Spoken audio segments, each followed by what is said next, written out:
ಬಿಎಸ್ವೈಗೆ big shock ಕೊಟ್ರ KS Eshwarappa. B Y Raghavendra ವಿರುದ್ಧ ಈಶ್ವರಪ್ಪ ಸ್ಪರ್ಧೆ. ಮುಯ್ಯಿಗೆ ಮುಯ್ಯಿ, ಏನಿದು ಪುತ್ರ ವ್ಯಾಮೋಹ? ಬಿಎಸ್ವೈಗೆ ಮಾಜಿ ಸಚಿವ ಕೆಎಸ್ ಈಶ್ವರಪ್ಪ ಬಿಗ್ ಶಾಕ್ ಕೊಟ್ರ. ಹಾವೇರಿಯಲ್ಲಿ ಪುತ್ರನ ಟಿಕೆಟ್ಗಾಗಿ ಈಶ್ವರಪ್ಪ ಟವಲ್ ಹಾಕಿದ್ದು, ಮತ್ತೊಂದು ಕಡೆ ಶಿವಮೊಗ್ಗದಲ್ಲಿ ಬಿವೈ ರಾಘವೇಂದ್ರ ವಿರುದ್ಧ ಖುದ್ದು ಈಶ್ವರಪ್ಪ ಅವರೇ ಅಕ್ಕಡೆ ಕಿಳಿಯುತ್ತಾರ.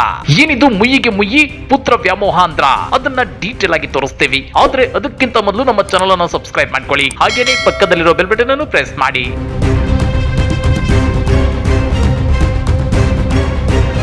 ಲೋಕಸಭೆ ಚುನಾವಣೆ ಸಮೀಪಿಸುತ್ತಿದ್ದಂತೆ ರಾಜ್ಯದಲ್ಲಿ ರಾಜಕೀಯ ಚಟುವಟಿಕೆಗಳು ಗರಿಗೆದರಿವೆ. ಅದರಲ್ಲೂ ಬಿಜೆಪಿ ಟಿಕೆಟ್ ಹಂಚಿಕೆ ಗೊಂದಲದ ಗೂಡಾಗಿದ್ದು, ಬಹುತೇಕ ಎಲ್ಲಾ ಕ್ಷೇತ್ರಗಳ ಅಭ್ಯರ್ಥಿಗಳನ್ನು ಅಂತಿಮಗೊಳಿಸುವುದು ಬಿಜೆಪಿ ಹೈಕಮಾಂಡ್ಗೆ ದೊಡ್ಡ ಸವಾಲಾಗಿದೆ. ಒಂದೊಂದು ಕ್ಷೇತ್ರದಲ್ಲಿ ಕನಿಷ್ಠ 3 ಟಿಕೆಟ್ ಆಕಾಂಕ್ಷಿಗಳಿದ್ದು, ಒಬ್ಬರಿಗೆ ಟಿಕೆಟ್ ನೀಡಿದ್ರೆ ಮತ್ತೊಬ್ಬರು ಬಂಡಾಯ ಏಳುವ ಸಾಧ್ಯತೆ ಹೆಚ್ಚಾಗಿದೆ. ಇದಕ್ಕೆ ಹಾವೇರಿ ಲೋಕಸಭಾ ಕ್ಷೇತ್ರವು ಹೊರತಾಗಿಲ್ಲ. ಹೀಗಾಗಿ ಹಾವೇರಿಯಲ್ಲಿ ಸಮರ್ಥ ಅಭ್ಯರ್ಥಿ ಯಾರು, ಗೆಲುವಿನ ಕುದುರೆ ಯಾರು, ಯಾರಿಗೆ ಟಿಕೆಟ್ ಕೊಟ್ರೆ ಪಕ್ಷದ ಮೇಲೆ ಪರಿಣಾಮ ಬೀರೋದಿಲ್ಲ ಅನ್ನೋ ಲೆಕ್ಕಾಚಾರದಲ್ಲಿ ಬಿಜೆಪಿ ಇದೆ. ಹಾವೇರಿ ಲೋಕಸಭಾ ಕ್ಷೇತ್ರದಿಂದ ಸ್ಪರ್ಧಿಸಲು ಮಾಜಿ ಸಚಿವ ಬಿಜೆಪಿಯ ಹಿರಿಯ ನಾಯಕ ಕೆಎಸ್ ಈಶ್ವರಪ್ಪನವರ ಪುತ್ರ ಕಾಂತೇಶ್ ಬಿಜೆಪಿ ಟಿಕೆಟ್ ನ ಪ್ರಬಲ ಆಕಾಂಕ್ಷಿಯಾಗಿದ್ದಾರೆ. ಇನ್ನು ಈ ಹಿಂದೆ ರಾಜ್ಯದಲ್ಲಿ ಬಿಜೆಪಿ ಅಧಿಕಾರಕ್ಕೆ ಬರಲು ನೆರವಾದ ಬಿಸಿ ಪಾಟೀಲ್ ಕೂಡ ಬಿಜೆಪಿ ಟಿಕೆಟ್ ಆಕಾಂಕ್ಷಿಯಾಗಿದ್ದಾರೆ. ತಾನು ಕಾಂಗ್ರೆಸ್ ಪಕ್ಷದ ಶಾಸಕ ಸ್ಥಾನವನ್ನ ಬಿಟ್ಟು ಬಿಜೆಪಿಗೆ ಸೇರಿ 4 ವರ್ಷಗಳ ಅಧಿಕಾರ ನಡೆಸಲು ನೆರವಾಗಿದ್ದೇನೆ ಅಂತೇಳಿ ಬಿಸಿ ಪಾಟೀಲ್ ಸಹ ಟಿಕೆಟ್ಗಾಗಿ ಪಟ್ಟು ಹಿಡಿದಿದ್ದಾರೆ. ಈ ಮಧ್ಯೆ ರಾಜ್ಯ ಬಿಜೆಪಿ ನಾಯಕರು ಹಾವೇರಿ ಲೋಕಸಭಾ ಕ್ಷೇತ್ರಕ್ಕೆ ಮಾಜಿ ಸಿಎಂ ಬಸವರಾಜ ಬೊಮ್ಮಾಯಿ ಅವರ ಹೆಸರನ್ನ ಶಿಫಾರಸು ಮಾಡಿದ್ದಾರೆ ಎನ್ನಲಾಗಿದೆ. ಇದು ಬಿಜೆಪಿಯ ಹಿರಿಯ ನಾಯಕ ಕೆಎಸ್ ಈಶ್ವರಪ್ಪನವರ ಅಸಮಾಧಾನಕ್ಕೆ ಕಾರಣವಾಗಿದೆ. ಕಳೆದ 1 ವರ್ಷದಿಂದ ಕಾಂತೇಶ್ ಟಿಕೆಟ್ಗಾಗಿ ಕ್ಷೇತ್ರದಲ್ಲಿದ್ದು, ಈ ಬಾರಿ ಸ್ಪರ್ಧೆಗಿಳಿಯುವ ಭರವಸೆಯಲ್ಲಿದ್ರು.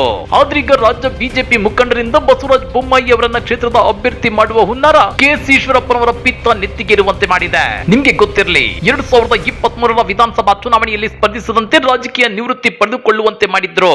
ಆದ್ರೆ 2023ರ ವಿಧಾನಸಭಾ ಚುನಾವಣೆಯಲ್ಲಿ ಬಿಎಸ್ವೈ ಪುತ್ರನಿಗೆ ಟಿಕೆಟ್ ಸಿಕ್ತೆ ವಿನಃ ಕೆಎಸ್ ಈಶ್ವರಪ್ಪನವರ ಪುತ್ರನಿಗೆ ಟಿಕೆಟ್ ಸಿಕ್ಕಿರಲಿಲ್ಲ.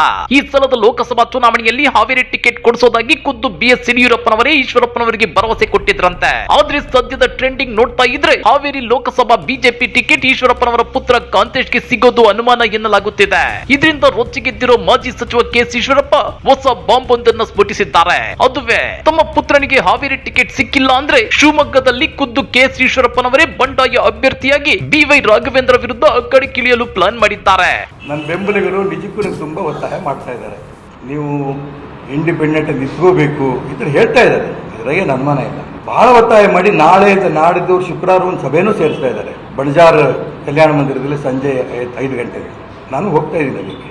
ಎಲ್ಲರ ಅಭಿಪ್ರಾಯನೂ ಕೇಳ್ತೀನಿ. ಏನು ತೀರ್ಮಾನ ತಗೋಬೇಕು ತೀರ್ಮಾನ ನಮ್ಮ ಉಳಿದಂಥ ಹಿರಿಯರ ಜೊತೆಗೆ ಕೂತು ಚರ್ಚೆ ಮಾಡಿ ತೀರ್ಮಾನ ತಗೋತೀನಿ. ಒಂದು ವೇಳೆ ಪುತ್ರನಿಗೆ ಟಿಕೆಟ್ ಸಿಗದೇ ಇದ್ದಲ್ಲಿ ಶುಕ್ರವಾರ ಶಿವಮೊಗ್ಗದಲ್ಲಿ ಬೆಂಬಲಿಗರ ಸಭೆ ಕರೆದಿದ್ದು, ಅಲ್ಲಿ ತೆಗೆದುಕೊಳ್ಳುವ ತೀರ್ಮಾನದಂತೆ ಮುಂದುವರಿಯುವೆ. ಕಾಂತೇಶ್ಗೆ ಟಿಕೆಟ್ ಪಡೆಯುವುದರ ಹಿಂದೆ ಬರೀ ನನ್ನ ರಾಜಕೀಯ ಭವಿಷ್ಯ ಅಡಗಿಲ್ಲ, ಬದಲಿಗೆ ಬಿಜೆಪಿಯ ಭವಿಷ್ಯ ಅಡಗಿದೆ. ಹಾವೇರಿ ಲೋಕಸಭಾ ಕ್ಷೇತ್ರದಿಂದ ನನಗೆ ಟಿಕೆಟ್ ಕೊಟ್ಟರೆ ಸ್ಪರ್ಧಿಸೋದಿಲ್ಲ. ಬೆಂಬಲಿಗರ ಒತ್ತಾಯವು ಇರೋದ್ರಿಂದ ಅಗತ್ಯ ಬಿದ್ದರೆ ಶಿವಮೊಗ್ಗ ಕ್ಷೇತ್ರದಿಂದ ಸ್ಪರ್ಧಿಸುವೆ ಅಂತ ಹೇಳಿದ್ದಾರೆ. ಆ ಮೂಲಕ ಕೆಎಸ್ ಈಶ್ವರಪ್ಪ ಒಂದು ವೇಳೆ ಕಾಂತೇಶ್ಗೆ ಹಾವೇರಿಯಿಂದ ಟಿಕೆಟ್ ಸಿಗದೇ ಇದ್ರೆ ಬೆಂಬಲಿಗರ ಅಭಿಪ್ರಾಯ ಪಡೆದುಕೊಂಡು ಶಿವಮೊಗ್ಗದಲ್ಲಿ ತಾನೇ ಕಣಕ್ಕಿಳಿಯೋದಾಗಿ ಸ್ಪಷ್ಟವಾಗಿ ತಿಳಿಸಿದ್ದಾರೆ.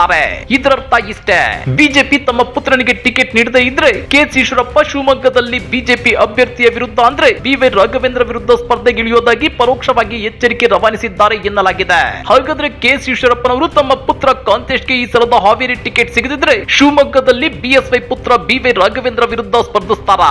ಬಿವೈ ರಾಘವೇಂದ್ರ ಮತ್ತು ಕೆಎಸ್ ಈಶ್ವರಪ್ಪನವರ ಕಿತ್ತಾಟ ಕಾಂಗ್ರೆಸ್ ಅಭ್ಯರ್ಥಿ ಗೀತಾ ಶಿವರಾಜ್ ಕುಮಾರ್ ಅವರಿಗೆ ವರದಾನವಾಗುತ್ತಾ?